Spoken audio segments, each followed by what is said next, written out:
टुनटुनी एक अमीर चिड़िया थी। वो अक्सर अपने नए नए कपड़े अपने दोस्तों को दिखाया करती थी। देखो, ये मेरी नई फ्रॉक, इसे मेरे पापा पेरिस के जंगल से लेकर आए हैं। मेरे पास तो बहुत अच्छी अच्छी ड्रेस है, क्या तुम लोगों के पास है? और हाँ सुनो दोस्तों, 2 दिन बाद मेरा जन्मदिन है, तुम लोग मेरे जन्मदिन पर जरूर आना। मेरे जन्मदिन पर मेरी मम्मी ने महंगे केक का ऑर्डर दिया है। तभी उसकी सहेली टूनी कहती है, टुनटुनी, तुम्हें अपना जन्मदिन गरीब चिड़ियों के साथ मनाना चाहिए। मैं तो अपना जन्मदिन गरीब बच्चों के साथ मनाती हूँ, मुझे बहुत खुशी मिलती है।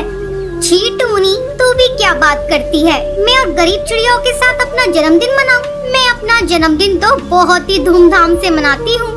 देखो टुनटुनी, अपने पैसों का ज्यादा घमंड मत दिखाओ। अरे मैं पैसों का घमंड कहाँ दिखा रही हूँ? मेरे पास अच्छे कपड़े हैं, यानी तुम लोग मेरे से जलती हो। मैंने तुझे बता दिया, मेरा जन्मदिन 2 दिन बाद है, तुम लोग आ जाना, ठीक है? ये सुनकर टोनी अपने घर चली जाती है। घर जाकर वो अपनी माँ से कहती है, माँ, मेरा जन्मदिन अगले महीने है, तुम मुझे क्या गिफ्ट दोगी?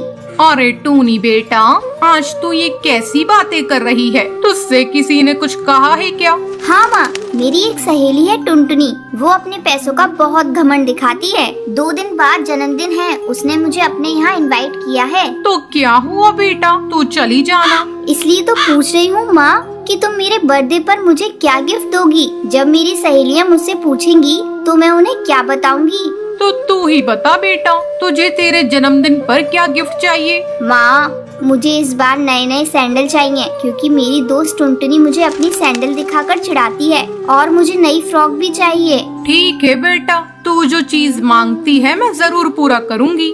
2 दिन बाद टुनटुनी के जन्मदिन पर टोनी टुनटुनी के घर जाती है। हैप्पी बर्थडे टुनटुनी, ये लो तुम्हारा बर्थडे गिफ्ट। क्या है इसमें? तू खुद ही खोल कर देख ले टुनटुनी। जैसे ही टुनटुनी टोनी का दिया हुआ गिफ्ट खोलती है, अरे इसमें तो पेन है। मैं जानती थी टोनी, तो इससे ज्यादा कुछ दे नहीं सकती। तुम गरीब पक्षियों के पास इतने पैसे कहाँ हैं जो मुझे तुम महंगे गिफ्ट दे सको? ये सुनकर टोनी उदास हो जाती है। टुनटुनी, इस पेन का अपमान मत करो, गिफ्ट गिफ्ट होता है, चाहे वो छोटा हो या बड़ा। ठीक है टोनी, ज्यादा मुझे लेक्चर मत दे, जा आप जाकर बैठ जा, थोड़ी देर में केक कटिंग करेंगे। थोड़ी देर बाद टुनटुनी केक काटती है और अपने दोस्तों को अपने नए नए गिफ्ट दिखाकर उन्हें नीचा दिखाती है। इसी तरह समय गुजरने लगता है। जब टूनी का जन्मदिन आता है, वो अपने दोस्तों को इनवाइट करती है। तब टुनटुनी इसका मजाक उड़ाती हुई कहती है, टूनी, तू तो अपना जन्मदिन गरीब चिड़ियाओं के साथ मनाती है, मैं आकर वहाँ क्या करूँगी? मुझे गरीब पक्षियों से बहुत ही ज्यादा नफरत है। लेकिन टुनटुनी, एक बार मेरे बर्थडे पर आकर देखो तो तुम्हें बहुत अच्छा लगेगा। ठीक है, जब तू इतना कह रही है तो मैं आ जाऊंगी। शाम को टुनटुनी टूनी के घर जाती है।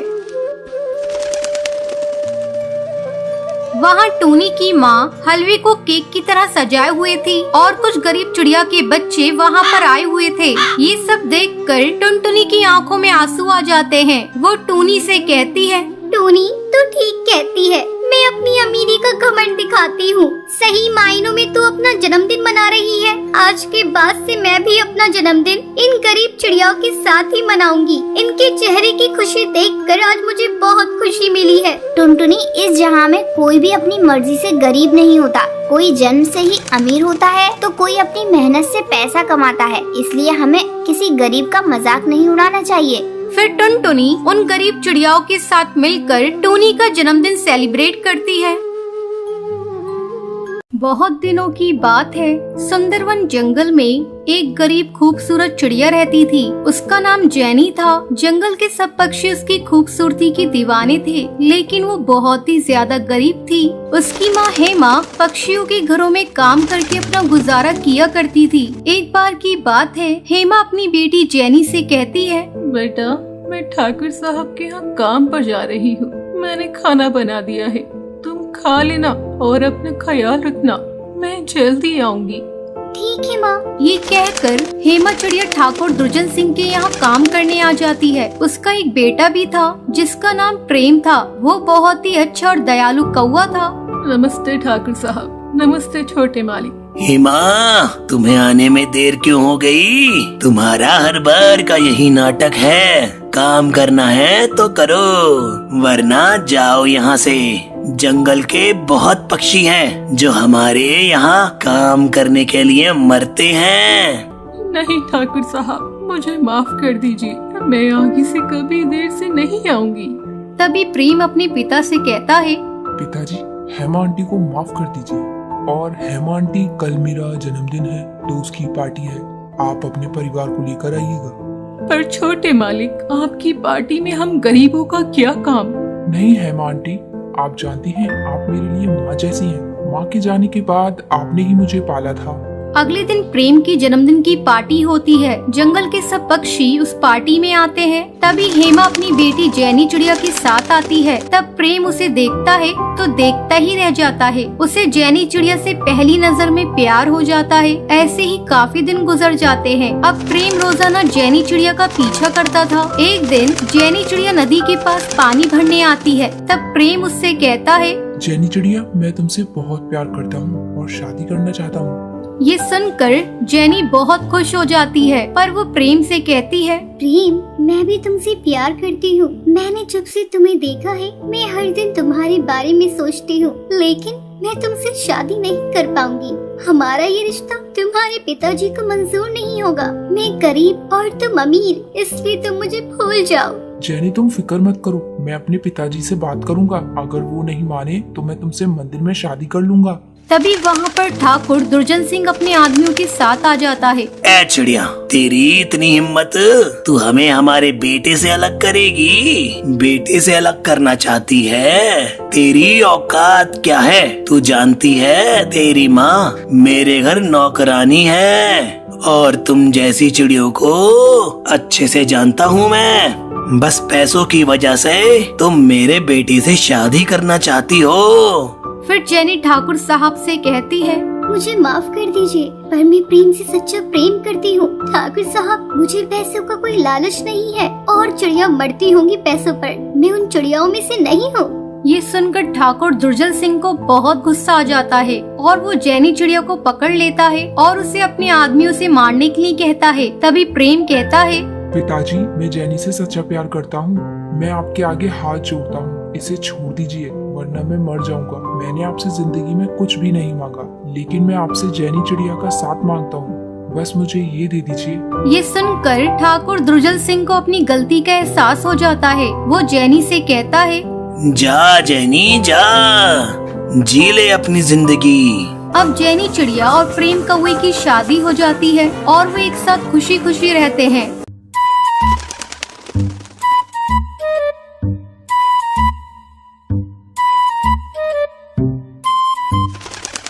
एक जंगल में बंटी पानी पूरी का ठेला लगाता था। उसकी पानी पूरी खाने के लिए पक्षियों की भीड़ लगी रहती थी। एक दिन उसकी पत्नी टुनटुनी उससे कहती है, आजी, सुनते हो, जंगल में 1 महीने से मेला लगा हुआ है, लेकिन तुम एक भी दिन मुझे लेकर मेले में नहीं गए। किसी दिन मुझे लेकर मेले में चलो ना। टुनटुनी, तू तो जानती है मुझे समय नहीं मिलता, तू अकेले ही मेले चली जाना। नहीं जी, जब तक आप मुझे मेले में लेकर नहीं चलेंगे मैं नहीं जाऊंगी। मुझे तो आपके साथ ही मेला घूमने जाना है। आपको जब देखो बस पानी पूरी ही बनाते रहते हैं। ऐसा लगता है बस आपको पानी पूरी से ही प्यार है, मुझसे तो प्यार है ही नहीं। एक दिन पानी पूरी का ठेला नहीं लगाओगे तो परिंदे भूखे नहीं मर जाएंगे। अच्छा भाग्यवान, बस अब गुस्सा मत हो, चल मैं तुझे मेला घुमा कर लाता हूँ। बंटी और टुनटुनी मेले में जाते हैं। वो दोनों देखते हैं कि मेले में बहुत सारी दुकान लगी हुई है। अजी, सुनते हो, इस मेले में तो चाट पकौड़ी भी बिक रही है। तुमने क्यों नहीं अपनी पानी पूरी का ठेला लगाया? टुनटुनी, मैं भी अपना पानी पूरी का ठेला लगाना चाहता था, लेकिन इस मेले में दुकान लगाने का किराया बहुत ज्यादा है, जिसे दे पाना मेरी बस की बात नहीं। चलो छोड़ो, तुम अपना मन छोटा मत करो, मेले में से जो तुम्हें लेना है ले लो। टुनटुनी मेला घूमने लगती है। तभी बंटी की नजर एक पानी पूरी के ठेले पर पड़ती है। अरे, इस पानी पूरी के ठेले पर तो बहुत भीड़ लगी हुई है और पानी पूरी का रेट भी ज्यादा है, फिर भी पक्षी बिना संकोच किए खा रहे हैं। मैं अभी जाकर पता लगाता हूँ कि इसने अपने पानी पूरी का दाम इतना ज्यादा क्यों रखा है। बंटी उस पानी पूरी के ठेले पर जाकर उस पानी पूरी वाले से पूछता है, अरे भाई, तुमने अपनी पानी पूरी का दाम इतना महंगा क्यों रखा है? ऐसा क्या है तुम्हारी पानी पूरी में? ये ऐसी वैसी पानी पूरी नहीं है, बॉम्बे का मशहूर पानी पूरी है। इसका पानी आरओ के पानी से तैयार किया जाता है। और ये देखो, यहाँ बहुत सारे फ्लेवर की पानी पूरी हैं। जरा मुझे भी देना तो। बंटी 50 रुपए पानी पूरी वाले को देता है। जैसे ही बंटी पानी पूरी खाता है, अरे ये तो बॉम्बे की पानी पूरी के नाम पर पक्षियों को लूट रहा है। इससे अच्छी पानी पूरी तो मैं बनाता हूँ, लेकिन जंगल के पक्षियों को मेरी पानी पूरी के 10 रुपए देने में ज्यादा लगता है। मुझे कुछ करना होगा। अगले दिन बंटी अपनी पानी पूरी का दाम 40 रुपए कर देता है। उसके ठेले पर एक कौ भी पानी पूरी खाने को आती है। भैया, कल तक तो तुम्हारे पानी पूरी के दाम 10 रुपए था, लेकिन आज तुमने 40 रुपए रेट रखे हैं। ऐसा है बहन जी, कल तक मेरी पानी पूरी का फ्लेवर एक ही होता था, लेकिन आज ढेर सारे फ्लेवर्स हैं। बताइए आपको कौन सा फ्लेवर दूं? तुम अपना फ्लेवर अपने पास रखो, मुझे तुम्हारी पानी पूरी नहीं खानी। तुम बहुत लालची हो गए हो। धीरे धीरे बंटी के पानी पूरी के ठेले पर पक्षी आना बंद कर देते हैं। तभी एक दिन टुनटुनी उससे कहती है, देखा तुमने, पानी पूरी का दाम बढ़ा दिया और पक्षियों ने तुम्हारे ठेले पर आना बंद कर दिया। तुम ऐसा करो, कल से अपने पुराने रेट पर ही तुम पानी पूरी बेचना। तुम सही कह रही हो टुनटुनी। अगले दिन बंटी कबूतर अपना लालच छोड़कर अपने पुराने रेट पर ही पक्षियों को पानी पूरी बेचने लगता है। धीरे धीरे उसके ठेले पर पक्षियों की भीड़ लगने लगती है। ये सब देखकर बंटी बहुत खुश होता है और आगे लालच कभी नहीं करता। हमें कभी भी लालच नहीं करना चाहिए। जो भी इंसान लालच करता है वो अपनी लाइफ में कभी भी खुश नहीं रह सकता। हमें अपनी मेहनत या किस्मत का जितना भी मिल गया उससे अपना काम निकालना चाहिए। लेकिन अगर हम थोड़ा ज्यादा के चक्कर में लालच करेंगे तो हमारे पास अभी जितना है उससे भी हाथ धोना पड़ सकता है। इसलिए कहते हैं, ज्यादा लालच। सुंदरवन जंगल में टुनटुनी अपनी माँ टोनी के साथ रहती थी। टुनटुनी की माँ बहुत दयालु थी। एक दिन टुनटुनी अपनी सहेली रानी चिड़िया को अपने घर लेकर आती है। टुनटुनी, ये बच्ची कौन है? तू किसे घर लेकर आई है? माँ, ये मेरी सहेली रानी चिड़िया है। कल ही इसकी माँ का देहांत हो गया। इसके तो पापा भी नहीं है। क्या इसे मैं अपने साथ रख लूं? तुम इसे भी प्यार करोगी ना माँ? टुनटुनी, ये भी पूछने वाली बात है। मैं तुम दोनों को एक जैसा प्यार दूंगी। आ रानी चिड़िया, मेरे पास आ। डर मत, मैं भी तुम्हारी माँ जैसी हूँ। तुम मुझे ही अपनी माँ समझो। मेरी माँ क्यों मुझे छोड़ के चली गई? मुझे भी अपने साथ ले जाती। नहीं रानी चिड़िया, ऐसी बात नहीं करते। चल, मैं तुझे खाने को रोटी देती हूँ। टुनटुनी, तू भी चल बेटा, तू भी रानी के साथ बैठकर खा ले। हाँ माँ, तुम ठीक कह रही हो। मैं भी रानी के साथ खा लेती हूँ। टूनी दोनों को अपनी बेटियों जैसा प्यार देती है। एक दिन टुनटुनी और रानी चिड़िया के लिए शूज लेकर आती है। रानी बेटा इधर आ, मैं तेरे लिए शूज लेकर आई हूँ। मैं कई दिनों से तुझे एक ही शूज में देख रही थी, इसलिए मैं तेरे लिए शूज ले आई। टुनटुनी, तू भी ले ले शूज। मैं तेरे लिए भी शूज लेकर आई हूँ। इसी तरह कई दिन गुजर जाते हैं। अचानक एक दिन टुनटुनी को उल्टियाँ होने लगती हैं। टुनटुनी को उल्टियाँ होता देख टूनी डर जाती है। टुनटुनी, आज तूने बाजार में कुछ खरीद कर खाया था क्या? इतनी बार तुझे मना किया है, बाजार से कुछ खरीद कर मत खाया कर, लेकिन तू है कि मानती ही नहीं है। देख, तेरी तबीयत खराब हो गई है। अब तुझे कड़वी कड़वी दवाइयाँ खानी पड़ेंगी।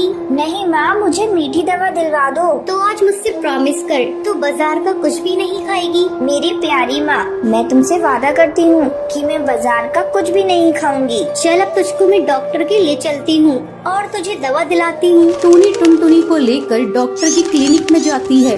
डॉक्टर, देखिए ना, मेरी बेटी को सुबह से उल्टियाँ हो रही है। बहन जी, मैं अभी चेक करके बताती हूँ। डॉक्टर टुनटुनी का चेकअप करती है और चेकअप करने के बाद डॉक्टर टूनी को बताती है, बहन जी, आपकी बेटे की किडनी खराब है। आपको जल्द से जल्द इनका ऑपरेशन कराना होगा, तभी आपकी बेटी की जान बचाई जा सकती है। डॉक्टर, आप मेरी किडनी ले लीजिए पर मेरी बेटी की जान बचा लीजिए। टूनी जी, आप घबराइए मत। मैं कुछ दवाइयाँ लिख देती हूँ जिससे आपकी बेटी को कुछ दिनों तक इससे आराम मिलेगा। आगे देखेंगे क्या करना है। टूनी दवाई लेकर टुनटुनी को घर लेकर आती है। बेटा, तू आराम कर, मैं कुछ खाने के लिए लाती हूँ तेरे लिए, फिर तुझे दवाइयाँ दूंगी। माँ, मुझे क्या हुआ है? मैं मर जाऊंगी क्या? मरे तेरे दुश्मन, तुझे कुछ नहीं हुआ है, तू जल्दी ही ठीक हो जाएगी। रानी, तो अपनी सहेली के पास बैठ, तू साथ रहेगी तो तेरी सहेली का मन बहला रहेगा। इतना कहने के बाद टूनी खाना बनाने चली जाती है। फिर टुनटुनी और रानी आपस में बातें कर रही थी। तभी अचानक टुनटुनी को उल्टियाँ होने लगती हैं। टूनी दौड़ी दौड़ी टुनटुनी के पास आती है, लेकिन तब तक देर हो चुकी थी। बेटा क्या हो गया तुझे? आंखें खोल अपनी बेटा, तो इस तरह मुझे छोड़कर नहीं जा सकती। टूनी टुनटुनी की डेड बॉडी से लिपट कर रोने लगती है।